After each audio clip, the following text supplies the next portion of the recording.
Okay, today I'm going to be ranting about how we go about coming up with a research proposal for a business ecosystem. So, again, just to start off with a recap, you start off by creating the overview API. How are you going to introduce what your business ecosystem is? What are the aspects? What are the designers, the design engineers, and the engineers that you're looking for to really help you build what you want to create? What are the biomimicry systems that you're going to be basing everything around? How are you going to be translating this to the real world through public-private partnerships? So what are the institutions that you want to influence? And what are the laws, like whether it's the principles of Ma'at, whether it's the 10 commandments or the 6 life principles of biomimicry? What are the life principles or the laws that are going to dictate how you interface with the public? And finally, what's your interface with the public? So, what's the actual business ecosystem you create? What's the team that you're focused on within your business ecosystem in this go around? You'll be going through this 9, 10 different times. And then finally, what is the project that you're working on that comes from the team that you just clarified? After you work through that, the next step that you do is come up with the actual problem and solution that you're working through with this project within the team of your business ecosystem. So you say, okay, this is what we need. We're going to search for this solution that we find. We take in the opportunity, and then we come back with a hypothesis. This hypothesis is the basis of design for your entire ecosystem. In the next step, after we finish this go around, the next go around will be really focused heavily on this step so that we can create a governance model. But for right now, all we need is to come up with a problem and solution. And just to recap, this is if we teach people how to design engineer a welcoming business ecosystem overview that's clear, insightful, engaging, then we'll be able to demonstrate that Hue3 is an organization that's driven by truth, grounded by humility, and efficiently shares our values so we can create large-scale collaborative projects. That's super long-winded, but I just wanted to get something rough draft that was out so it's clear on why I'm going through this right now. After you come up with a problem and solution statement or a mini governance model, then you come up with a business model. The business model is saying, this is the project I'm working on. These are the key people that I want to help support this project. So indigenous designers, solar punk design engineers, biomimicry engineers, those are the people I want to bring in. People from the architecture, engineering, and construction profession. And just saying exactly what we're working through, what tools we're going to be working on, and what's the business offering that we're going to provide. After working through that, then you create a story. So the business model is data driven. It's saying, this is how much we're going to charge. This is a solution that we're creating, but no one's going to buy into that. People buy into stories. We're storytelling creatures. So this takes you through a story that relates the planet to your business ecosystem, and it creates a mythology about the planet and like what it's going through to try to translate what the planet actually wants to do into the apps that we use every day. And once you translate the planet's desires into these apps, then you have a design engineer that can come in and turn that into a business model that we can present to the public. And when the public gets hold of the business model that was created by the design engineer, we have biomimicry engineers that come together and build these large scale projects to bring about the planet's desires. That's the story that we're telling with Hue3. The planet wants something. The planet is dysfunctional. The planet is infected by ego, and it's trying to talk to us. It's trying to talk to us through ayahuasca and shroom trips, but that just makes people all wonky. So we need a way to turn that into something that's a little bit more tangible, something that everyone can work on. So that's the translational tool that we're trying to create here with this overall process. How can we convey what the planet actually wants, and how can we empower every person to become an author in where things go next? Part of this story is also to really come up with a financial model. So when we're creating this large scale project, it's not just, oh, we could create this. It's like, no, this is the project we're creating. We know our business model. This is the amount of time we think it's going to take, and we need investors. This is how much investment we need so we can get there at a certain amount of time. Tell a story that's backed by data so that you can convey why people should invest their time, money, energy, blood, sweat, tears into what you want to do. This is the process we're taking people through with a business ecosystem because we believe it's valuable. I have a background in civil engineering and construction management. I, at a very high level, understand what it takes to bring a project to life. You need to have things in all the different aspects. I am by no means like the best construction manager at all. Ask the people I've worked with. They wouldn't say like, oh, he was an absolute rock star. No, but I still understand what it takes. And I understand that I need help. So if we create these collaborative business ecosystems, then we can all learn together. And that's really the next big aspect here. So once we come up with this story, then we start doing research. Research is one of the strongest aspects of what we do here. It's based in our beliefs, our initial biases. It's based in science, so the scientific process, what we're learning to gain new insights, and sense making. Sense making. How do we make sense of our reality? How do we properly discern information? I have a real, this is a personal gripe of mine that I really want to help bring different solutions to. I don't like when people trust experts. I have nothing against experts, but I have a problem when you have all large scale institutions that have global influence telling us to trust experts. I don't care how big the crisis is. I don't care what the phenomena is. They're always going to be drumming up things that make us go crazy. If we're not allowed to ask questions, it's not good for anyone. And it's not productive to just complain about that. So as we're helping people create these business ecosystems, part of it is teaching someone, this is how you go through the scientific process. Before I was a civil engineer, my freshman, sophomore, and junior year, I was in material science. While I was doing that, starting freshman year, I went up to my professor early in school. I was just like, freshman year, I was like, can I work in your research group? So I was working in labs. I was looking in electron microscopes. I was looking at things at the nano scale before I shifted to construction management, building things on the macro scale, right? So I have experience dealing with the world in a scientific way from the smallest to the largest aspects. And that's how I want to bring that into how people conduct research for their business ecosystems. So how do we go about this? When you're creating a business ecosystem, you'll see every single aspect follows the Dan Harmon story structure. You need, go, search, find, take, return, changed. We need, go, search, find, take, return, changed. Every single aspect, the business model, Dan Harmon story circle. Obviously the mythology aspect, the story circle. So the same thing is apparent in the research. So research on the outer spheres here, you need, go, search, find, take, return, changed. You start with an abstract. What is it that you're trying to create? What is it that you're trying to learn more about? You have to admit that you don't know everything. Both sides of every issue, they always approach everything as if they're right. I'm going to take that as a cue to just chill, let the siren go. So if both sides of every issue believes they're right, let's start to approach things a little bit more objectively. If you're creating a business ecosystem, you're stripping away that ego. Strip away your identification. You're not a Republican. You're not a Democrat. You're a human being creating a business ecosystem who wants to learn a little bit more about their reality. So if you're creating a business ecosystem and you admit that you don't know everything, this is a perfect step in the process for you. Because we're presenting the scientific process, we're presenting what it takes to create a research proposal for yourself. This isn't a final research paper, this isn't a thesis, it's just helping you create a proposal. You don't have to dive deeper into it.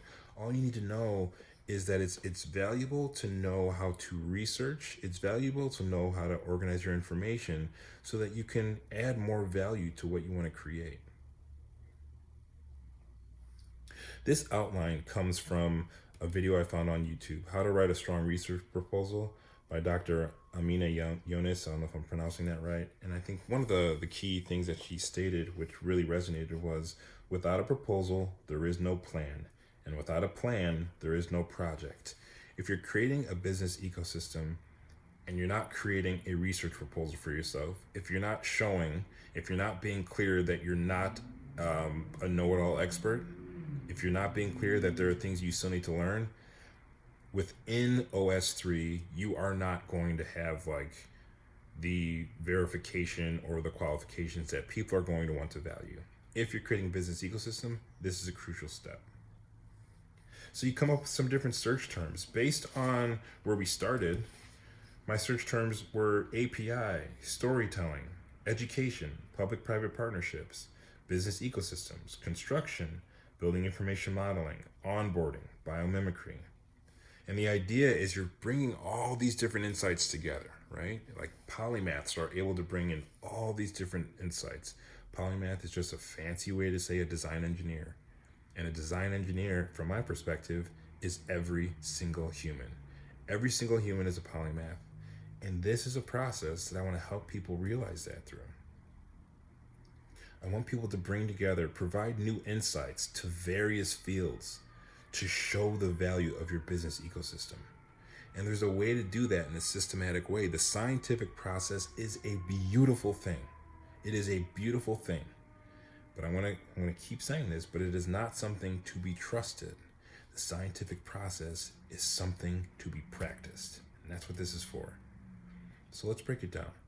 So I'm going to start with the outline, and then I'm going to go into the exact research articles that I found and how I feel that they're going to support this aspect of what Q3's business ecosystem is.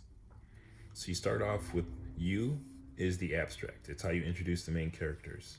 Need is defining what the underlying situation is. What is the actual issue that's going on right now? So that's like a literature review. That's what I did here. I researched a ton of different articles before I landed on these central 7. So that's a research background. What is the basis of why you're going through all of this? And then go within this Dan Harmon story circle is where you come up with some key research questions. Came up with some initial questions here. I mean, that's really how we came up with the hypothesis. I hope that didn't cancel out, but that's how we came up with the hypothesis. But like with the research question, that leads you into search. So what's the actual the approach that you're taking? And really the approach is the project that you're creating. It's the epic playlist. So with this, it's EP0 Dow teaching. I'm creating these cohort-based courses. I want to create groundwater recharge projects, creating a framework book, creating an outline or blueprint so people can create their own customized desks that can serve as like an individual seed vault for them. Provide the significance. Find what is the real thing that you're finding with all of this. Why is this tangible? Why should people care about this? What is the value proposition for you doing all of this research? What's the budget that it's going to take for you to do this? Because if we can show that there's value to research, let's also show that there is a real tangible value that a business can provide, so that this could be a potential new source of income for people that do research professionally. They could do this freelance. Maybe I don't want to do research for the rest of this for U3, but I could find someone that I could pay to do this. Creating new economies around things that help people expand their minds. Return is where you create a timeline. What is the time scale for you working through this research? Changed is the bibliography. What are the aspects that you really learned from to help you change? These are the initial research articles that I found, but there might be more, and that can all go into the bibliography. And finally here, this is just, kind of like a summary. So saying that this is going to be, after we go through all that, it'll be a good time to actually create the title page, a title page that draws on these search terms so it's easier for people to find what we're doing. And this is also where you define the song that's associated with this aspect of your playlist. So this song is Free Spirit by Spiritual Tony, something I came across back in 2020 that really resonated. And I also put a note here that these research papers, this again from this video that I watched by Dr. Amina Yunus, it's 2,000 to 2,500 words. So that's the process. Once you're done with this, once you know that's the actual thing that you're working through, you go through and you try to figure out, okay, what's the central tenet that you want to work through, the OS3PI? That is application programming interfaces. That's the power behind all of this. APIs is what allows different ecosystems to communicate And with this being the overview aspect, the onboarding aspect of what we're going through, I wanted that to be the central article. And then after coming up with the central article, I wanted to come up with like the feminine aspect, the like the chord, like the balanced aspect, and also the masculine aspect. So like the feminine aspect is related to storytelling. Digital storytelling and education is the article I found. The masculine aspect is the CEO imperative. This was an EY article, how mastering ecosystems transforms performance. And then the balanced perspective is review of key challenges in public-private partnerships. Then after you have these four figured out, you come up with like the bridges between. And just to run through these quickly, so the one related to biomimicry that I found, everyone's going to have one that's related to biomimicry. Modern cities modeled as supercells rather than multicellular organisms. This is a really interesting abstract that I read. I read the introduction. I'm really excited to dive into the rest of the research, and then I'll be bringing it into this whole thing here. Green building construction, a systematic review of BIM utilization. So the entire process as I go through this, I'm going to be creating BIM models that show people that they're building their business ecosystem, but they're also going to be building a 3D model of a library of all of their ideas that could be actually built in the real world. So I want to start getting a lot more into green building and construction, because as people are getting obsessed with the metaverse, let them play their little 3D model game, but with the intention of saying, yes, we're building a 3D model that can go in the metaverse, but more importantly, this is a building that can be built in the real world. Finally, Gallup perspective on creating an exceptional onboarding journey. This is all about onboarding. I'm onboarding myself into OS3 right now. This is the first time I'm going through this process in this way. I'm showing how to work through it. Like, these are all rough outlines and everything. I haven't even gotten to the branding aspect, so it all looks really rough right now. But I like this article is really interesting because it talks about how onboarding is like a year-long process. It's really important and it's vital for anyone that's creating a long-lasting organization. So if that's the case, let's bring that to people that are doing this. So these are all the main qualities that I think it's important for people to learn as they're creating their business ecosystem. So that's why I'm putting it in my research. This is how I want to provide new insights to various fields. And this is how I'm demonstrating value, so I can justify this case right here. I can justify why this is free on GitHub or $9 suggested donation. This is why I can justify that this is $90 for a 3-day course. This is why I can justify this is $900 if I'm doing this with you one-on-one for 7 days. This is probably one of the most important aspects of this, but it's the one thing that everyone's like, why do I need to do research? This is why it's important. I hope this video helps people realize why I believe research is such a vital aspect. This is the number 5 within so creating the research proposal is associated with the 5th chakra, so the throat chakra. This is associated with the Golgi body within a cell. So that's how different information is packaged up within the cell and sent out as different proteins. So the way that you can compile research, the way you can compile these different proteins and enzymes and package them up to show how your business ecosystem is different and unique. Everything we do is always based on things that other people have learned, but each of us has a unique perspective. And if we can organize that in a systematic way and share it, it will do so much to set our business ecosystems aside. No two business ecosystem can ever be the same. We all have different perspectives, and this is the way that we can really express ourselves effectively. I feel good about this. I want to end it there, and then tomorrow we'll be getting into a collaborative advantage. So that'll be showing how we're going to design our portfolios, our proposals, and our case studies.